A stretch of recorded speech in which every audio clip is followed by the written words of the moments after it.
কিসের নির্বাচন, যে নির্বাচনে আওয়ামী লীগ অংশগ্রহণ করতে পারবে না? 50%-এর উপর মানুষ আওয়ামী লীগকে সমর্থন করে। সেই আওয়ামী লীগকে ব্যান করার অবৈধ ক্ষমতাধারী ইউনূসের কোনো অধিকার নাই। কোন অধিকার বলে সে বলে আওয়ামী লীগ ব্যান্ড? কোন যোগ্যতার বলে? ডাকাতি করে ক্ষমতা দখল করেছে। আর আওয়ামী লীগ জনগণের ভোটে নির্বাচিত হয়েই বারবার ক্ষমতা এসেছে, কোনোদিন অবৈধভাবে ক্ষমতা দখল করে নাই। কাজে অবৈধভাবে ক্ষমতা দখল করে এত গর্ব করার কি আছে? লজ্জা করে না অন্যের মাল চুরি করে নিতে, বা অন্যের দেশ চুরি করতে, বা অন্যের সম্পদ চুরি করতে? আজকে সময় লুটপাট, আওয়ামী লীগের সবার বাড়িঘর লুট, আমাদের সবাই, আমাদের কোনো আত্মীয় স্বজনের কিচ্ছু নেই, ইটকাটটুকু পর্যন্ত নেই। আমাদের আওয়ামী লীগের নেতা কর্মীদের সবাই বাড়িঘর লুটপাট করেছে। খুঁজে বের করেন সবাই মিলে লুটের মালগুলি কোথায় রাখলো। লকার ভেঙে, আমার লকার ভেঙে পর্যন্ত ইউনূস গয়নাগাটি চুরি করে নিয়ে গেছে, যেখানে আমার দাদি নানি, আমার মা, আমার মেয়ে বিয়ের, আমার ছেলে বিয়ে, সব, আমার রেহানা, সকলের গহনাগাটি রাখা ছিল। তাও ইউনূস লকার ভেঙে চুরি করেছে, ব্যাংক ডাকাতি করে লকার ভেঙে চুরি করেছে। এটা হলো বাস্তবতা। কাজে এদের হাত থেকে দেশকে রক্ষা করতে হবে। হ্যাঁ, অত্যাচার নির্যাতন যারা করে যাচ্ছে, আমাদের অগণিত নেতাকর্মীকে আমরা হারিয়েছি। প্রায় আমাদের 10,000 আওয়ামী লীগের নেতাকর্মীকে ইউনূস হত্যা করেছে, গুম করেছে, নির্যাতন করেছে, আহত করেছে। একদিন সেই হিসাব বেরোবে, জবাব দিতে হবে। এবং কোথায়, কোন কোন এলাকায় আমাদের কত নেতাকর্মীর বাড়িঘর লুটপাট করেছে, কত নেতাকর্মীকে নির্যাতন করেছে, মামলা দিয়েছে। আজকে লক্ষ লক্ষ, প্রায় 5-7 লক্ষ নেতাকর্মীর বিরুদ্ধে মামলা। আর কারাগার তো ভরে ফেলেছে। কই, আমার আমলে কি এরকম কারাগার ভর্তি ছিল বিরোধী দল দিয়ে? সেটা তো ছিল না। সুনির্দিষ্ট মামলায় যে কটা এবং সুনির্দিষ্ট অপরাধে যে কটা, সেই কটাই। এখন তো মামলাও লাগবে না, অমনি গ্রেপ্তার করো। এ হলো ইউনূসের রাজত্ব। মামলা ছাড়াও গ্রেপ্তার হবে। চরমভাবে মানবাধিকার লঙ্ঘন করে যাচ্ছে, মানবতা বিরোধী কাজ করে যাচ্ছে ডক্টর ইউনূস। আর তার ওই যে লেজে জাহাঙ্গীর একটা আছে, আর ওই যে আসিফ নজরুল একটা, এই তিনটা মিলে সমস্ত দেশটাকে শেষ। আর একজন হলো পরিবেশবিদ, এসে সিলেটের পাথর খেয়ে ফেলেছে, সেন্ট মার্টিন পুড়িয়ে দিয়েছে। আওয়ামী লীগ আমলে খালি মামলা করতো আর পয়সা কামাতো। এখন এখন পাথর বেচে পয়সা কামালো। আজকে বাংলাদেশটা একটা দুঃশাসনের কবলে পড়েছে, যে জঙ্গি সন্ত্রাসীদের হাতে পড়েছে। এই জঙ্গি সন্ত্রাসী ইউনূস এবং তার চেলাচামুন্ডা দেশকে আজকে ধ্বংসের দিকে নিয়ে যাচ্ছে।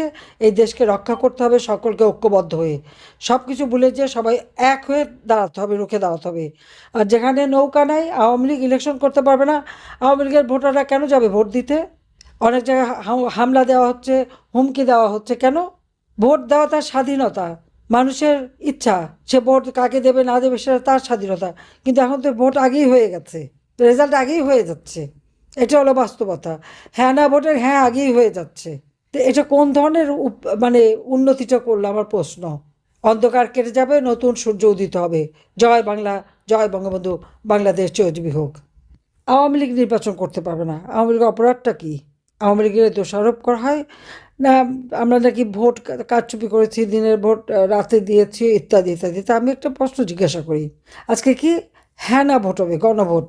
এই গণভোটের আমরা রেকর্ড দেখেছি জিয়াউর রহমান আমলে। জাতির পিতা বঙ্গবন্ধু শেখ মুজিবুর রহমানকে হত্যা করে সেই খুনিদের দোষর জিয়াউর রহমান অবৈধভাবে ক্ষমতা দখল করলো। সে তখন সেনাপ্রধান, কারণ বঙ্গবন্ধুকে হত্যার জন্য সে পুরস্কার হিসেবে পেয়েছিল সেনাপ্রধান হওয়ার পদ। একাধারে সেনাপ্রধান, আবার ওদিকে সে তখন আবার নির্বাচন দিল কি হ্যাঁ না ভোট। তখনকার নির্বাচনে 77 সালে সেই হ্যাঁ না ভোটের ইতিহাস যদি দেখেন, তখন হ্যাঁ বাক্স পাওয়া ছিল, না বাক্সে নাকি হদিসই ছিল না। প্রশাসনিক যন্ত্র থেকে শুরু করে সকলকেই ব্যবহার করা হয়েছিল। ভোট পড়তে পড়তে সে ভোট নাকি 110% হয়ে যায়। তো কোনো এক বিদেশি সাংবাদিক জিজ্ঞেস করেছিল যে 110% হলো কীভাবে? তার জবাব কিন্তু জিয়া রহমান দিতে পারে নাই। আজ এরপরে আবার আমরা দেখি এখন আজকে অবৈধভাবে, অসাংবিধানিকভাবে জঙ্গিদের ব্যবহার করে, মানুষ হত্যা করে, মানুষের লাশের উপর পাড়া দিয়ে ডক্টর ইউনূস যখন ক্ষমতা দখল করেছে, সেও আবার এখন হ্যাঁ না ভোট দিচ্ছে। কিন্তু এই হ্যাঁ না ভোটে তার যে প্রক্রিয়া একই ধরনের, তার রেজাল্টটাও কি সেটাও জানা যাবে। কারণ ইতিমধ্যে আপনারা দেখেন যে দেশের সকল সরকারি এবং স্বায়ত্তশাসিত যত কর্মকর্তা কর্মচারী আছে, যতগুলো অফিস আদালত আছে, সকলের কাছে নির্দেশ চলে গেছে যে হ্যাঁ ভোট দেওয়ার জন্য তারা প্রচার করবে এবং হ্যাঁ ভোট দেবে। এটা কী ধরনের নির্বাচন হলো? কিভাবে মতামত হলো? সেটা আবার প্রশ্ন। ডক্টর ইউনূসকে এই প্রশ্নের জবাব দিতে পারবে যে সে কীভাবে পুরো সরকারি মেশিনারিজ কাজে লাগাচ্ছে? আইন শৃঙ্খলা রক্ষাকারী সংস্থা, সেনাবাহিনী, পুলিশ, বিডিআর, আনসার বিডিবি থেকে শুরু করে যত স্বায়ত্তশাসিত প্রতিষ্ঠান বা সংবিধিবদ্ধ যতগুলি প্রতিষ্ঠান আর সরকারি কর্মচারী তো আছেই, সকলের কাছে নির্দেশ চলে গেছে হ্যাঁ ভোট দেওয়ার জন্য প্রচার চালাও, হ্যাঁ ভোট দাও। তো ভোটের রেজাল্ট তো হয়ে গেছে, তো আর কোনো সন্দেহ নাই। জিয়াউর রহমানের সেই ৭৮ সালের রাষ্ট্রপতি নির্বাচন একই অবস্থা, একাধারে সেনাপ্রধান আবার রাষ্ট্রপতি প্রার্থী। সংবিধান শুধু লঙ্ঘন না, আমাদের মানে সেনা আইন যেটা রুলস, আর্মি রুলস অ্যাক্ট, সেগুলো সে ভঙ্গ করে তার রাষ্ট্রপতি নির্বাচন করার পরে তারপরে তার খায়েশ হলো দল করার। তখন এই বিএনপি, অবশ্য বিএনপির আগে জাগো দল, হ্যান ত্যান অনেক কিছু করতে করতে বিএনপিটা টিকে গেল, বিএনপি করলো। তো এই যে বিএনপি করে সে যখন ক্ষমতাটা মানে করতে চাইল, সেই নির্বাচনের ফলাফলও তো আগে থেকে রেডি করা ছিল। তো এখন আওয়ামী লীগকে নির্বাচন করতে দেবে না। আওয়ামী লীগের অপরাধটা কি? আওয়ামী লীগ নাকি সুশাসন দেয় নাই। ডক্টর ইউনূসের সুশাসনটা কি? হ্যাঁ, ডক্টর ইউনূস সাহেব খুব সুশাসন দিয়েছেন দেশে। তার মানে সুশাসন ডক্টর ইউনূস স্টাইল, সেটা কেমন? মুক্তিযুদ্ধের বিজয়ের ইতিহাস সব মুছে ফেলে দিচ্ছে। এমনকি বীরশ্রেষ্ঠ মতিউর রহমানের নামে একটা নগর কিছু প্ল্যাক ছিল, সেগুলো ভেঙে দিল বুলডোজার দিয়ে। আজকেই আপনারা দেখবেন সেটাও ভেঙে দিয়েছে। জাতির পিতা বঙ্গবন্ধু শেখ মুজিব স্মৃতি জাদুঘর, সেটা ধ্বংস করলো, আগুন দিল, পোড়ালো, ভাঙলো। মুক্তিযুদ্ধ জাদুঘর ভাঙলো, সারা বাংলাদেশের সমস্ত মুক্তিযুদ্ধের স্মৃতিচিহ্ন মুছে ফেলা এবং ইতিহাসও বিকৃত করে দেওয়া হয়েছে। উনি নাকি রিসেট বাটনের টিপ দিয়ে আমাদেরকে নিয়ে যাচ্ছেন সেই পরাজিত শক্তির পদতলে। অর্থাৎ যে পাকিস্তানি হানাদার বাহিনীকে পরাজিত করে বাংলাদেশের লাখো শহীদ রক্ত দিয়ে বিজয় পতাকা উড়িয়েছিল, সেই বিজয়ের গৌরবকে দুই হাতে মুছে ফেলে দিয়ে আজকে আমাদেরকে নিয়ে যাচ্ছে কোথায়? পরাজিতদের নিচে, তাদের অধীনস্থ করার একটা চক্রান্ত চলছে। আপনারা যদি এখন লক্ষ্য করেন আজকে দেশটা কি চলছে, এই যে আজকে আমরা যে কথা বললাম আমাদের নেতা কর্মীদের সাথে, যে অত্যাচার নির্যাতন, কারাগারে কারাগারে হাজার হাজার নেতাকর্মী, লক্ষ লক্ষ নেতাকর্মী, ইউনূস সাহেব ক্ষমতায় এসে সবাইকে মুক্তি দিয়ে দিয়েছে। প্রত্যেকটা জেলখানা খুলে কোনো আইনের তোয়াক্কা করেনি, সে আদালতের তোয়াক্কা করেনি। যেমন নিজের অবৈধ ক্ষমতাগুলি এবং সেই সাথে তার যে মানি লন্ডারিং, দুর্নীতি, এ সমস্ত ট্যাক্স ফাঁকির মামলা যেমন প্রত্যাহার করে দিয়েছে, সেই সাথে এই সমস্ত অপরাধীদের সবাইকে মুক্তি দিয়েছে। তার কারণ আছে, কারণ তার এই ক্ষমতার দখলের সময় তার মেটিকুলাস ডিজাইনে যে হত্যাকাণ্ডগুলি চালিয়েছিল, এরা তো তার সাথী, এরা তো তাকে সহযোগিতা করেছে। সেই কৃতজ্ঞতায় এই অপরাধীদের সে মুক্তি দিয়ে সে তার সেই তথাকথিত সুশাসন চালু করেছে। আর ওদিকে ওনার জুলাই হিরো না জিরো, সেটা তো প্রশ্ন ওঠে। একটা সার্ভে দেখলাম, হ্যাঁ সার্ভেটা যে বেশ তৈরি করে দেওয়া, এতে কোনো সন্দেহ নাই, সেটা সার্ভে দেখলেই হবে। আওয়ামী লীগ নাই, কারণ আওয়ামী লীগ তো ব্যান্ড। অবৈধ ক্ষমতা দখলকারী ব্যান করে জনগণের ভোটে নির্বাচিতদের। কি অদ্ভুত ব্যাপার! ডাকাত ঘরে ঢুকে ডাকাতি করতে যেয়ে তারাই মালিক বনে গেল, আর ঘরের মালিক তখন ঘরের বাইরে। বাস্তবতাটা তো এইখানেই। এখন হ্যাঁ ভোট দেওয়ার জন্য যদি এখন সরকারি কর্মচারীদের ব্যবহার করা হয়, আমি দেখলাম যে আমাদের নির্বাচন নিয়ে একটা তদন্ত প্রতিবেদন দেওয়া হলো। সেখানে বলা হলো কি 2018 নির্বাচনে নাকি প্রশাসনকে ব্যবহার করা হয়েছে। আমরা কখনো প্রশাসনকে ব্যবহার করে নির্বাচন করি না, বরং আমি সেবার প্রশাসনদের নিষেধ করেছিলাম। তারা একটু বেশি উৎসাহিত হয়েছিল, এতে কোনো সন্দেহ নাই, কিন্তু আমরা তাদের নিষেধ করেছিলাম যে এত উৎসাহিত হওয়ার দরকার নাই। কারণ সার্ভে রিপোর্টেই ছিল আমাদের কাজের মধ্য দিয়ে আমরা জনগণের কল্যাণ করেছি, জনগণের উন্নতি করেছি, জনগণের সমর্থন পেয়েছি। আমরা যতবার ক্ষমতা এসেছি আমাদের জনপ্রিয়তা বৃদ্ধি পেয়েছে একটাই, সেটা হলো আমরা জনগণের জন্য কাজ করেছি, জনসেবা করেছি। কারণ আমি যখন প্রধানমন্ত্রী হয়েছি, আমি আমার বাবার মতো বলেছিলাম যে আমি প্রধানমন্ত্রী, আমি জনগণের সেবক, আর সেবক হিসেবে কাজ করেছি এবং জনগণ তা মূল্যায়ন করেছে। হ্যাঁ, 2014 নির্বাচনে কেউ ইলেকশন করবে না, সেখানে বলা হলো যে সেখানে এতজন আনকন্টেস্টেড। হ্যাঁ ঠিক, আমরা সেটা পছন্দ করিনি, কিন্তু আমার প্রশ্ন, জিয়ার আমলে যারা কন্টেস্ট করে কয়জন জিততে পেরেছিল, সে জবাবটা কি দেবে? সেটা বাদ দিলাম। 1981 সালে যে রাষ্ট্রপতি নির্বাচন হলো সত্তার সাহেব এবং বনাম কামাল হোসেন, তখন কি কামাল হোসেনের কত ভোট পড়েছিল আর এই সত্তার সাহেবের কত ভোট পড়েছিল? তখন তো সত্তার সাহেবকে জিতায় দেওয়া হলো সম্পূর্ণ, মানে দিনের ভোট না, প্রকাশ্যে দেবালোকে সিল মেরে বাক্স ভরে দেওয়া হয়েছে এবং এক একটা পুলিং সেন্টারে ঢুকে ঢুকে সেখানে সোজা এক একটা বই নিয়ে সিল মেরে দিয়ে চলে এসেছে। আর আওয়ামী লীগের নেতা কর্মীদের উপরে চরম নির্যাতন। আসেন 1996 সালের 15ই ফেব্রুয়ারি নির্বাচন। 91 সালে কোনো দলই মেজরিটি পায়নি, যদিও তখন রাষ্ট্রপতি শাহাবুদ্দিন সাহেব আমাকে বলেছেন জামাত এবং জাতীয় পার্টি আমাকে সমর্থন দেবে, আমি সরকার গঠন করব কিনা আমি করি নাই, কারণ আমি যখন মেজরিটি পাইনি আমি করবো কেন। খালেদা জিয়া জামাতের সমর্থন নিয়ে সরকার গঠন করলো, কিন্তু সরকার গঠন করেই তার 5 বছর আর পূর্ণ করতে পারলো না। সে 96 সালে 15ই ফেব্রুয়ারি একটা ইলেকশন করলো। কত পার্সেন্ট ভোট পড়েছিল তখন? সব দল বয়কট করলো, হয়তো 4-5% ভোট, যদিও টেনে টুনে 22% দেখানো হয়েছিল। আর এখনও 70 জনের উপরে আনকন্টেস্টেড। জনগণের ভোট চুরি করলে জনগণ তা মেনে নেয় না, এটা হলো বাস্তবতা। সেখানে আন্দোলন হলো। 15ই ফেব্রুয়ারি ইলেকশন হয়েছে, 30শে মার্চ খালেদা জিয়া পদত্যাগে বাধ্য হলো গণ আন্দোলনের মুখে। এটা বোধহয় ভুললে চলবে না। তো সেই নির্বাচনটাও একটু যাচাই করে দেখেন, আমাদের 14, 18 এগুলি দেখার আগে ওটা দেখেন। আসেন 2006, 2001 সালে, হ্যাঁ আমার অপরাধ কি? আমি গ্যাস বিক্রির মুচলেখা দেইনি, তাই বড় বড় 2 দেশ নাকশ হয়ে গেল, আমি আসতে পারবো না। খালেদা জিয়া বললো হ্যাঁ গ্যাস দিয়ে দেবে।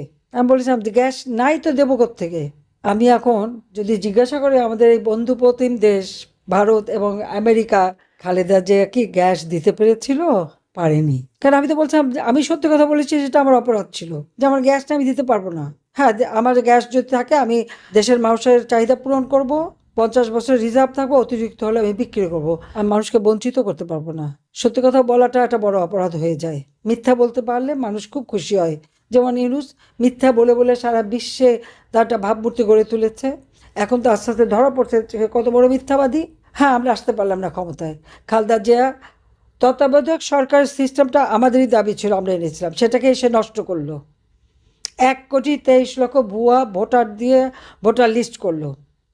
তত্ত্বাবধায়ক সরকার প্রধান যাতে তার দলীয় লোক হতে পারে, সেই প্রধান চিফ জাস্টিসের বয়স বাড়িয়ে দিয়ে এমনভাবে করলো যেন হাসান সাহেব যেন ওই প্রধান হতে পারেন। আর একেবারে খালেদা জিয়ার খয়েরকা একজন, আর একজন চিফ জাস্টিস আজিজ সাহেবকে দিল নির্বাচন কমিশনার, এবং ইলেকশন শুরু করলো।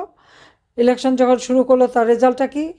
সেখানেও আনকন্টেস্টেড অনেকে কিন্তু ইলেকশন করে ফেলেছিল খালেদা জিয়া, কারণ সেই ইলেকশনে সবাই বয়কট করেছিল। কিন্তু সেটা টিকতে পারেনি, কারণ ওই সন্ত্রাস, জঙ্গিবাদ, দুর্নীতি, দুঃশাসনের কারণে এমার্জেন্সি ডিক্লেয়ার হলো। এবং তখন খালেদা জিয়ারই রাষ্ট্রপতি ইয়াজউদ্দিন সাহেব, তিনি কিন্তু সেই ইলেকশন বাতিল করে দিলেন, কারণ সেই ইলেকশনে এত বেশি আনকন্টেস্টেড ছিল আর এমনভাবে সে ইলেকশন ম্যানিপুলেট করেছিল যে তিনি বাধ্য হয়েছিলেন এমার্জেন্সি ডিক্লেয়ার করে সেই নির্বাচন বাতিল করে দেয়। কেন বাতিল করে? খালেদা জিয়া ভোট চুরি করেছিল সেই জন্য। এটা ভুলে গেলে বলতে চলবে না। যাক, এমার্জেন্সি হওয়ার পরে তো আমি তো গ্রেপ্তার হলাম সবার আগে, কারণ আমরা তো সবসময় অপরাধী, কারণ আমরা জনগণের কথা বলি, সত্যি কথা বলি। যদি মিষ্টি মিষ্টি মিঠি মিঠি মিথ্যা কথা বলতে পারতাম তাহলে আমরা তো খুব খুশি হতো সবাই। যে অত ওরকম খুশি, মিথ্যা কথা বলে খুশি করতে পারি না, এটাই আমার অপরাধ। যাই হোক, 2008 আমরা জেল খাটলাম, তারপর 2008 নির্বাচন। এখন আমার প্রশ্ন, 2008 যে নির্বাচনটা হলো, 2008 কে ছিল ক্ষমতায়? সেখানে কেয়ারটেকার গভর্নমেন্ট। ইয়াজউদ্দিন সাহেব বিএনপির প্রধান উপদেষ্টা, ফখরুদ্দিন বিএনপির পছন্দ, ওয়ার্ল্ড ব্যাংকে চাকরি করতো। সাইফুর রহমান নিয়ে এসে তাকে আমাদের বাংলাদেশ ব্যাংকের গভর্নর করলেন, সেখান থেকে তাকে প্রধান উপদেষ্টা করা হলো। আর সেনাপ্রধান কে ছিল?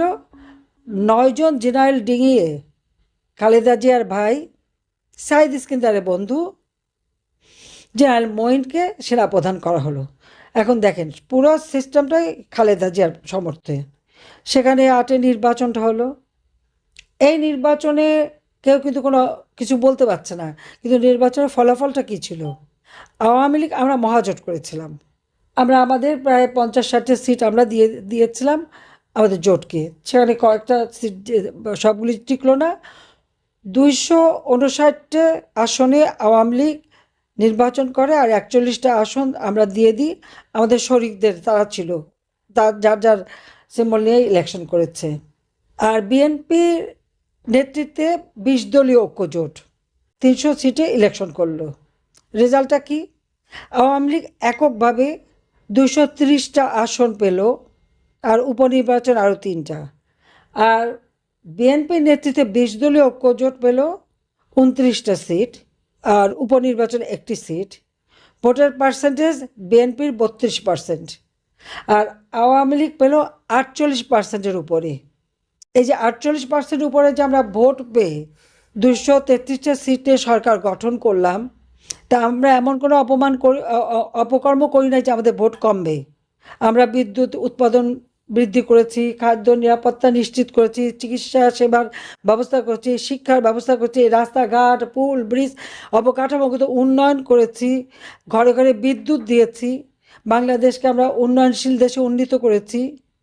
যেখানে গ্রস জিডিপি আমরা পেয়েছিলাম মাত্র কত, এই 2008 সালে 9 সালে যখন সরকার গঠন করি তখন তো কত 100 বা 101 বিলিয়নের মতো ছিল।